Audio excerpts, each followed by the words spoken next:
Jangan lupa klik subscribe. Hey, what's up guys? Alright, welcome to my YouTube channel. Okay, so today I just want to share with you guys new recipes. So yes, my new recipes I want to show with you guys, and then I wanted you guys to try this recipe. I nak buat cekodok labu. Selalu kan orang buat cekodok daripada tepung lah, cekodok ikan bilis, cekodok bawang, cekodok udang. So right now I want to share with you guys recipe cekodok labu. Okay, so yes, let's watch this video how to make cekodok labu.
Guys, so how?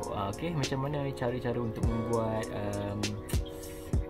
Cekodok Labu tadi? Senang je kan? Sama je macam buat cekodok, cuma cekodok yang lain juga, cuma beza dia yang ni kita gunakan labu dan juga kita ada gunakan sedikit santan lah, kasih dia macam betul lemak. So this one yang saya dah masak dah tadi. So dia punya ni sama macam ni lah bentuk dia. Kita buat bulat je. Dia mesti dah buat labu lah kan.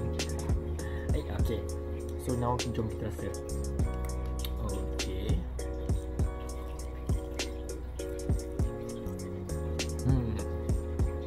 Sedap gila. Okay. Rasa dia kalau betul-betul seakan-akan macam rasa kuih keria. Macam rasa kuih keria, cuma beza dia this one rasa dia macam lebih berlemak dan juga lebih manis lah.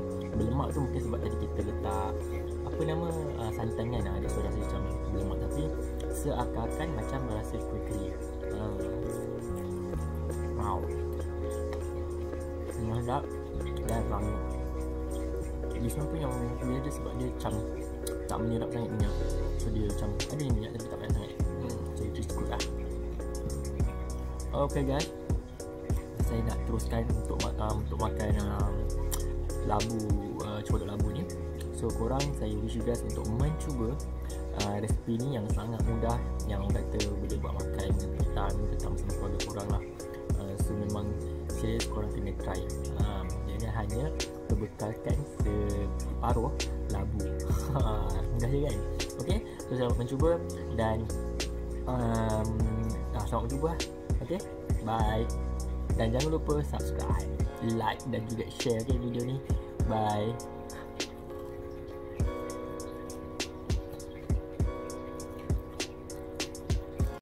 Jangan lupa klik subscribe.